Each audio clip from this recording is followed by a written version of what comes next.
You could be thinking about someone, especially pag wala ka nang ginagawa, but more likely at night. Yan. So, while you're looking sa ceiling ng inyong silid, lalim, Tagalog na Tagalog, room, no? So, you are thinking about someone, no? Feels like you're daydreaming, okay? You feel like this person here is your soulmate, okay? So, look at that. I'm getting that vibe from you. Let us see. You're happy whenever you're thinking about this person here. Ooh. So, let us see. Sino ba tong nagpapangiti at nagpapasaya sa'yo at parang palagi mo tong ginagawa, no?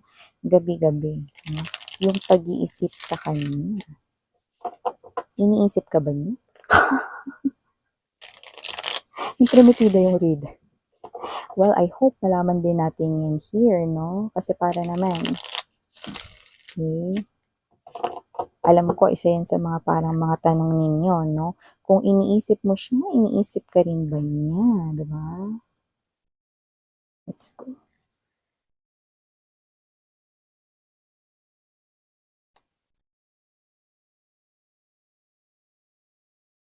Oh, jowa. Looks like may nakshi, no? Ikaw anak, no? Ikaw nanonood dito, no? Looks like you will be in this type of energy that you cannot explain how happy ka, no?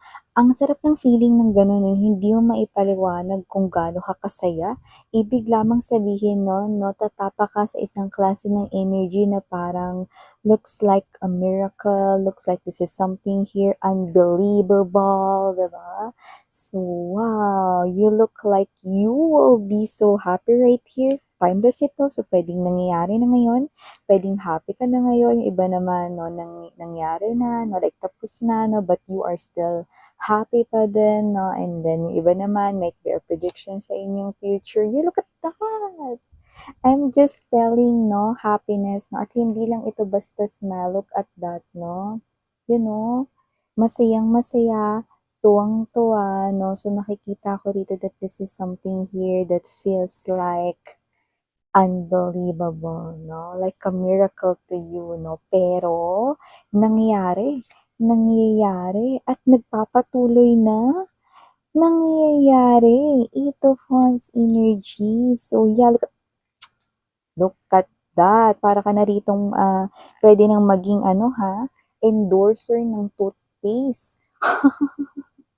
Labas ipin ka rito, no? At paglabas ipin, ibig sabihin, sobrang saya, 'di ba? Yung ngiti, yung tawa, sobrang saya, no? Parang meron ka ritong nabingwit na something right here, no, na para sa'yo is napaka-importante, no? Or para sa'yo, no, ito ay bagay na parang klase ng, look at that, no? Yan, no? Napansin natin dito yung white bird, kalapate right here. So, kung ano man ito, it looks like marriage, no? Indication of marriage, no? Well, again, hindi na yan imposible because there's the Four of Wands energy. So, let me see more. Yeah, look at that. The Nine of Cups energy center or heart of the reading. Three of Cups right here. Yeah. Okay. Wow, the Five of Coins and the Three of Swords both in reverses position. I love the message here. I'm gonna tell it to you later. Okay, Knight of Cups. Oh, okay. Mukhang hindi na kailangan itayo ang guards up dito. Nine of Wands energy, no? Okay, Six of Wands. This is in reverse position. Okay. Your making laglag your guards down right here, no? Six of Wands, and there you go. The Sun card energy. Wow, I love it. Hi and hello there. everyone. My name is Yan. Welcome new subscribers and to my returning tambayers. Thank you so much. We're here na naman. And yun nga, kung hindi nyo pa know mga babes, may main channel pa po tayo. Ang link niyan ay down below sa ating description box. So kung interesado, meron din tayong ina-upload na collective readings for all signs every day. And if you are looking for reading per zodiac sign, meron din po tayo there. Just click that link down below at kayo ay mapupunta na doon sa ating main channel, which is ang The High Priestess. Okay? And yun nga na wala tayong gender dito na babae, lalaki, LGBT, lahat welcome. Pwede rin pong i-switch yung mga roles dahil possible talaga magkapalit-palit. Why? Kasi general reading ito. And at the end of the day, everybody may free will kayo. Free nyo gamitin yan anytime, anywhere, no? So, pwedeng ito ay nangyari na sa iba nangyayari na ngayon, sa iba ay mangyayari pa lang. Pero dito, feels like, you're dreaming, no? Pero nakita ko dito may pangarap ka talaga, no? So nakita natin dito, no, na palagi ka ditong nasa daydream mo, no? Or you're fantasizing about someone specific, no? You like someone, you has this crush for someone, and this crush, no, is getting bigger and bigger each day, mas lumalala, mas lalo rito nagiging intense yung pagka-crush mo sa isang person right here, no? So you are in this cloud nine. Pag nakikita mo siya, no, parang nag-iiba ang yung paligid, parang nagkakaroon ng mga bubbles. You feel like no time is going into slow motion, especially when this person here is kinakausap kayo, pinapansin kayo, binabati kayo, no? You are on cloud nine, no? What does that mean? Cloud nine, you are so happy, no? You feel like this is something here na parang, ganda ng araw ko, friend. Binati ako ng crush ko, you know? So, may ganong klase ng energy. Wala tayong gender, babae, lalaki, LGBT. So, nakakaganda naman talaga ng araw pag binabati, no, ng crush or ni crush. So, nakita ko dito, no, that this also an indication for of swords energy that this is you, no? Madalas kang makapanaginip dito sa person na ito, no? Yung person na like mo, yung person na crush mo, no? Sa panaginip na yan, no, lagi kayo diyang happy, you are strolling, no, in a park or sa mall, no? Just being together, no? You feel like na parang ito yung klase ng panaginip, no, na parang ayaw mong gisingin ka ng nanay mo. May kinaklase ng energy na parang pag ginising ka, "Ma naman, ano ba? Hindi ka babangon diyan? Anong oras na?" So, may kinaklase ng energy. So, kung ano man ito, no, the next thing that you will witness is not a dream. Yan. Bakit mas yan? Okay. Ano ibig mo sabihin? Yan, no? With the Four of Swords energy, Lover's card right here. Speaking of who is your crush, look at this. Looks like your dream is coming true. Wow, Four of Wands energy, no? And this is something here na hindi dream. This is totoo mga babes, no? The person that you like, the person that you has this big crush, no? Na crush mo, no? Will soon show signs, Knight of Cups energy, that he or she is into you. Meaning to say na magpapakita siya rito ng mga signs, senyales na gusto kanya, no? And ito ay magiging louder, no? Parang kanta lang ng Black Eyed Peas, no? Yung louder. Turn out the radio, yun ba yan? Ano? And the stereo, yan, no? Yung louder, no? Ibig sabihin, mas lalong magiging malakas, mas lalong magiging evident. Ano ba yung evident? Mas lalong makikita, evident in Tagalog, mas makikita ba yun? Okay, ebidensya, ganyan. May mga ebidensya, no, na magpapakita rito na gusto niya rin kayo. And this feels like a dream. But it's not a dream, no? Kung sino man tong person na to that you're dreaming, no? Of him or her tonight. 'Cause I'm dreaming. of him tonight, or of her, wala tayong gender dito. Kung sino man ito, no, this person here will text you, this person here will call you. There is a communication, a change in communication. The way that this person here approach you may changes dyan, no? And it will be in a flirty way. Dati casual lang, pero makakita ka na rito ng signs na parang gusto niya rito, no, ng something more sa inyong connection.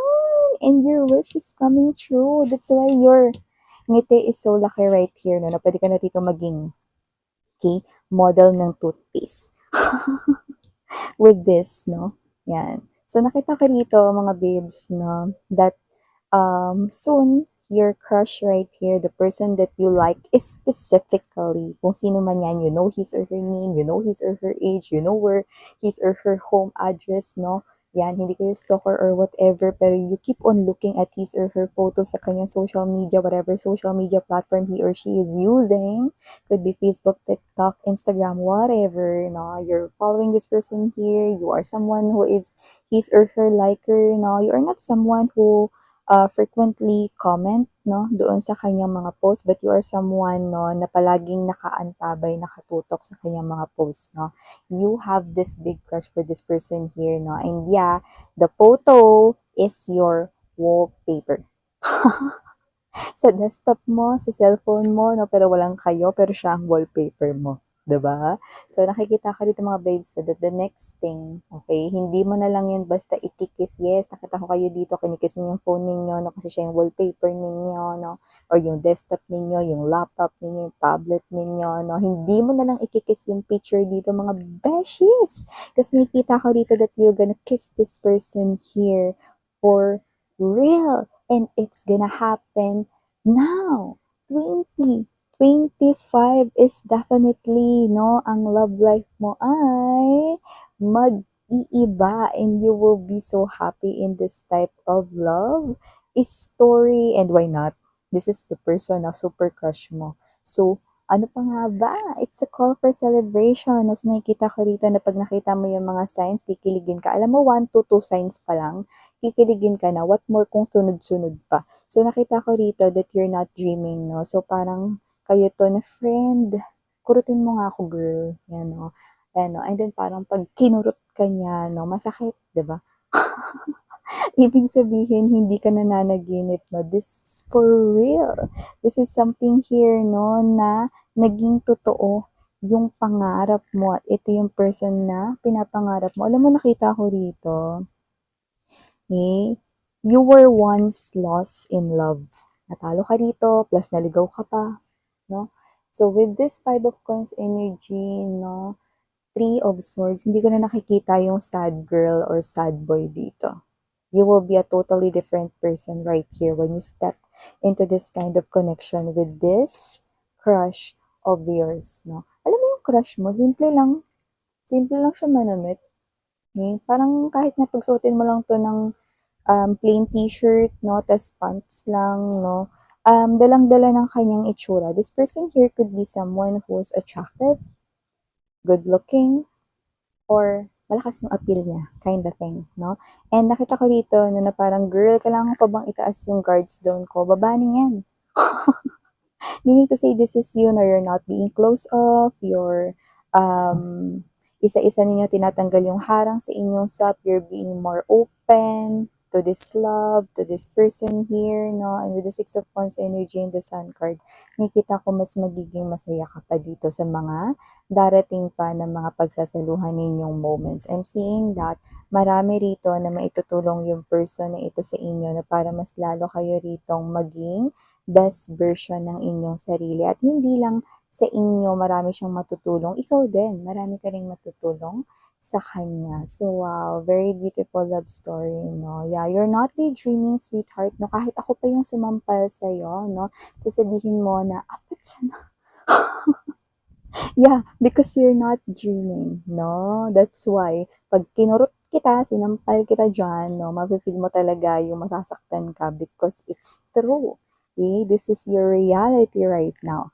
This is someone, no, na yung crush mo ay na-in love din sa'yo. So, congratulations dahil ang tiyaga mo rito ay talaga namang nagkaroon ng nilaga. So, yeah, ito yung mga messages right here. Definitely a happy Sunday for you guys. Sarang ngayong love and light again and your Yana on me for the girls or the ladies. And Yana Duna for the boys or the men. Thank you so much. Sarang ngayong love and light. And